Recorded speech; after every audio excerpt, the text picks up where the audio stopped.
పరిశుద్ధులైన దేవాలయాన్ని మనం చెల్లించుకుంటున్నాం. అలాగే సంఘ పాస్టర్ గారు రాజేష్ గారి పాస్టర్ గారిని మనం చెల్లించుకుంటున్నాము. నేను నడిపే సంస్థ గిడియన్ సంస్థ. చిన్న విషయం మీతో మాట్లాడాక నేను కష్టంగానే నా పేరు విషయాలు నేను పిఠాపురంలో టీచర్గా పనిచేస్తున్నాను.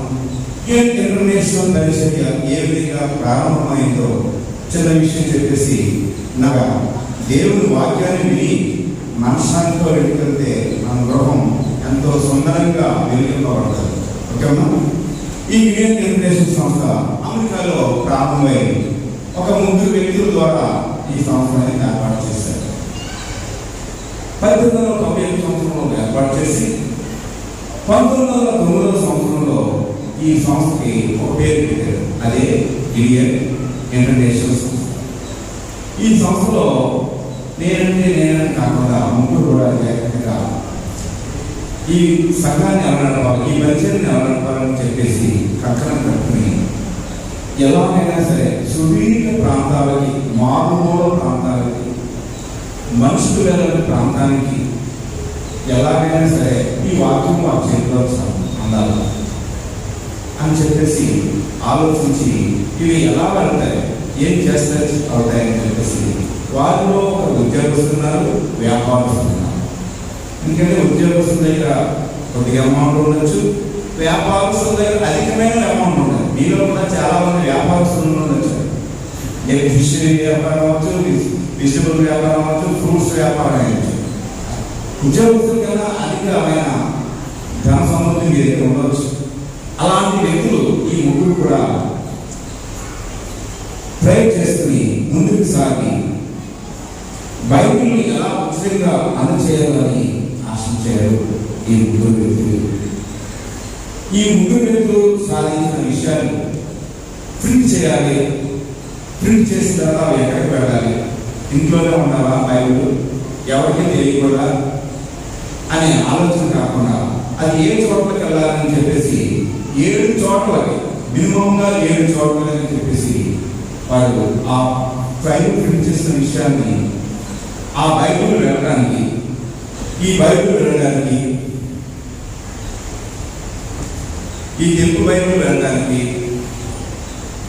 అలాగే ఈ English old testament, new testament Bible వెళ్ళడానికి 7 చోట్లకి వెళ్ళాలి, ఎలా వెళ్తాయి అని చెప్పేసి ఒక ఐడియా తీసుకుని ఆ ముగ్గురు కూడా గిడియన్ సంస్థలో చేరేవాళ్ళ మాస్టర్ గారిని పర్మిషన్ అడిగి అక్కడ ఉన్న సభ్యులను చేర్చుకుని ఆ సభ్యుల ద్వారా వచ్చిన అమౌంట్ బైబిల్ ప్రింట్ చేయడానికి, ఇంకా సంఘం నుండి కూడా కానుకలు తీసుకుని వాటిని కూడా బైబిల్ ప్రింట్ చేసి 7 చోట్లకి అందజేయడానికి కోరుకున్నారు.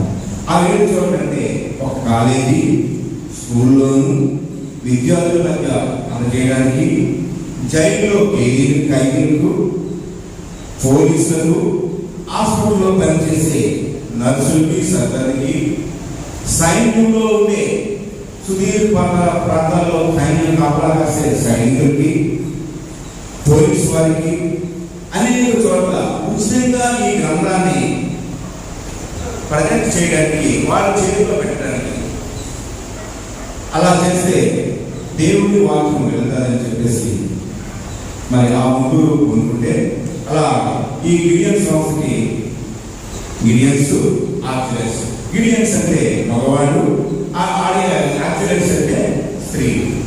స్త్రీలు ఇంటి దగ్గరే ఉండి ప్రేయర్ చేస్తూ ఈ సంస్థని ముందుకు నడిపించడానికి వారి ప్రార్థన ఎల్లప్పుడూ ప్రార్థన చేయదు.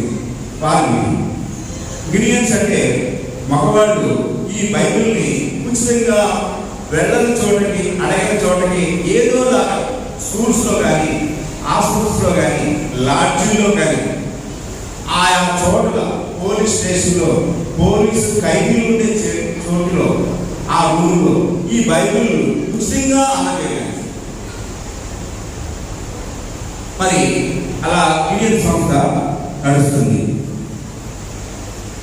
ఈ బైబిల్ ఖరీదు 40 రూపాయలు.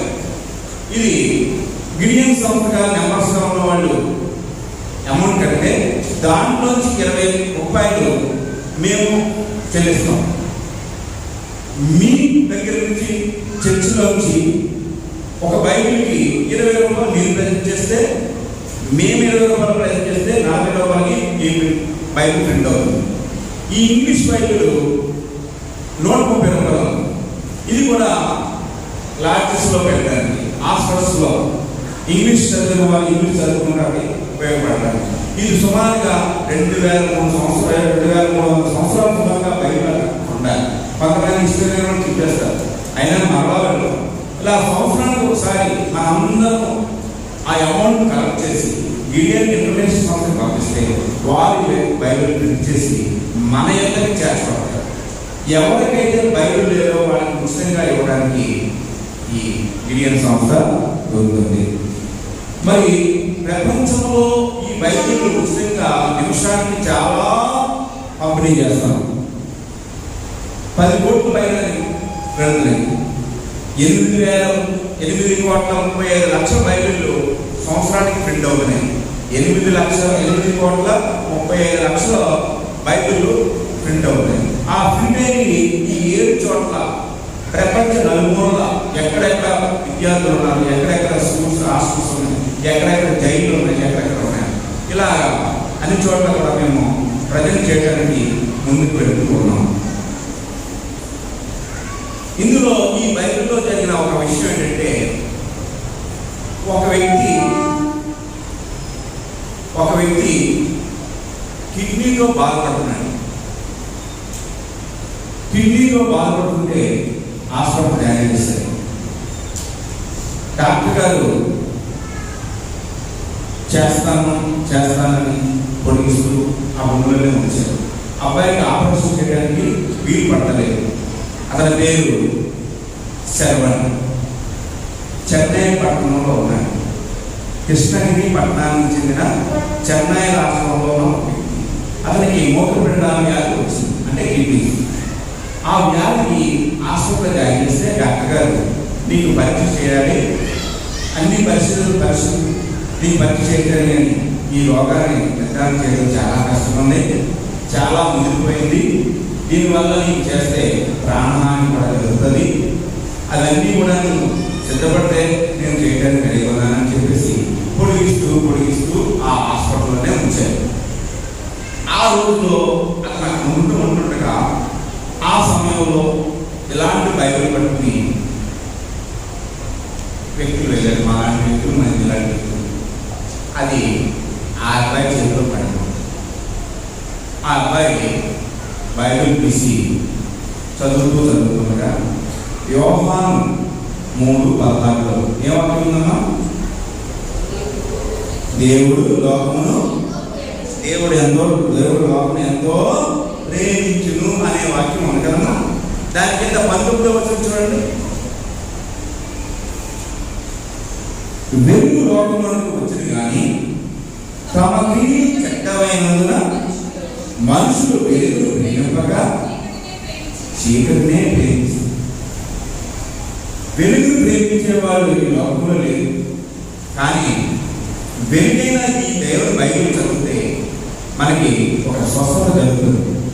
అలా మా అబ్బాయి బైబిల్ చదువుకుంటూ దేవుడు లోకమును ప్రేమించను కదా అని వాక్యం ఉంది, నన్ను ప్రేమించడా అని తనలో తన అదే వాక్యాన్ని చదువుకుంటూ ఆ లీనమైన కొద్ది రోజులకి ఆ అబ్బాయికి అనుకోకుండా స్వస్థత కలిగింది. సంపూర్ణ స్వస్థత కలిగింది. డాక్టర్ గారు ఇతను చాలా రోజులు పేషెంట్గా మన దగ్గర ఉన్నాడు, ఇతను ఒకసారి చూద్దామని చెప్పి వెళ్ళేటప్పటికి తనకున్న మూత్రపిండాల వ్యాధి ఏమైంది? న్యాయమైపోయింది. నీకు ఎలా జరిగింది? ఏం జరిగింది? నీకు ఆపరేషన్ చేస్తానన్నాను, మూత్రపిండాల వ్యాధి వచ్చింది, నీకు ఏం జరిగింది అంటే, నాకు దేవుడైన గొప్పవాడు ఎవరో వ్యక్తి నా చేతికి ఈ బైబిల్ ఇచ్చారు. ఈ బైబిల్లో వాక్యం చదువుకున్నాను. ఆ వాక్యం చదువుతుండగా నేను స్వస్థత పొందానని చెప్పేసి సాక్ష్యం చెప్పారు. ఆ బిడ్డను వెంటనే ఈ గ్రీన్స్ సేకరించి ఆ స్థానికంగా ఉన్న మాస్టర్ గారి దగ్గరికి తీసుకెళ్ళి శరవణ్ అనే ఆ వ్యక్తిని, ఆ మాస్టర్ గారు ఇలాంటి రాజదాస్ మాస్టర్ గారు యేసు గురించి, ఆయన జీవితం గురించి, ఆయన చేసిన సూచక్రియల గురించి, ఆయన మరణం పొంది శిలువ మీద శిలువ వేయబడి చనిపోయి సమాధి చేయబడి 3వ దినం లేచిన విషయాన్ని లాజరస్ గారు లాంటి ఆ పాస్టర్ గారు ఆ వ్యక్తికి స్పష్టంగా వివరించారు. వెంటనే బాప్టిస్ట్ ఇస్తారా పాస్టర్ గారు, నాకు బాప్టిస్ట్ ఇస్తారా అని చెప్పేసి అడగానే ఆ విషయాలన్నీ బోధించగా పాస్టర్ గారు బాప్టిస్ట్ ఇస్తున్నారు. అలాంటి బాప్టిస్ట్ పొంది ఆ చెన్నై పట్టణంలో పాస్టర్గా నడుస్తున్నాడు. శరవణి ఇలా జీవితం మనకి బోధపడడానికి, స్వస్థత పొందడానికి, మంచి ఐశ్వర్యాలు మనం పొందడానికి దేవుడు మనకి ఇచ్చిన ఉచితమైన బైబిల్. ఈ బైబిల్ మనం పొందడానికి 40 రూపాయలు, కానీ మనం ఉచితంగానే ఇస్తాం. ఎవరికి ఇస్తాము? ఈ 7 చోట్ల. అలాగే పడవ ప్రయాణం చేసేవాళ్ళు, సముద్రంలో ఉండేవాళ్ళు, వాళ్ళ చోట్లకి కూడా వెళ్ళి ఈ బైబిల్ ఇస్తారు. పడవ ప్రయాణం చేస్తూ 6 నెలలు పడవ ప్రయాణం సముద్రంలో ఉంటారు. వాళ్ళు కూడా అందరి వాళ్ళకు కూడా ఈ బైబిల్ అందజేస్తూ ఉంటారు ఈ గిరియన్స్ మెంబర్స్. ఈ విధంగా జరుగుతుంది. మరి ఒకసారి ఈ బైబిల్ యొక్క విషయాన్ని, సారాంశాన్ని ఈ ముగ్గురు ఒకే ఒక వాక్యాన్ని తీసుకున్నారు. ఏమిటంటే యెషయా 55వ అధ్యాయము 10-11.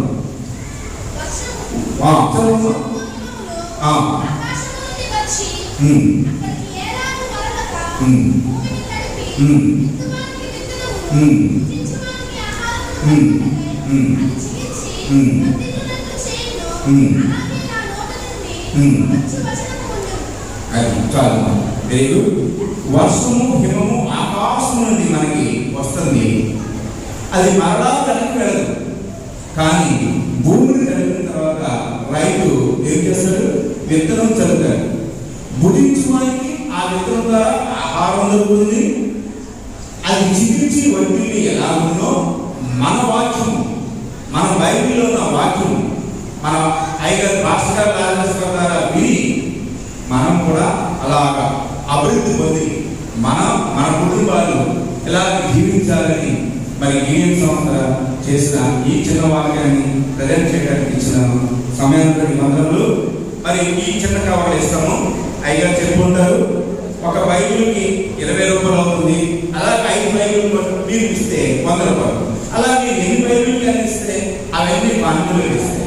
అవన్నీ కూడా గిరియన్ ఇంటర్నేషనల్ సంస్థకి మనం కానుకలు.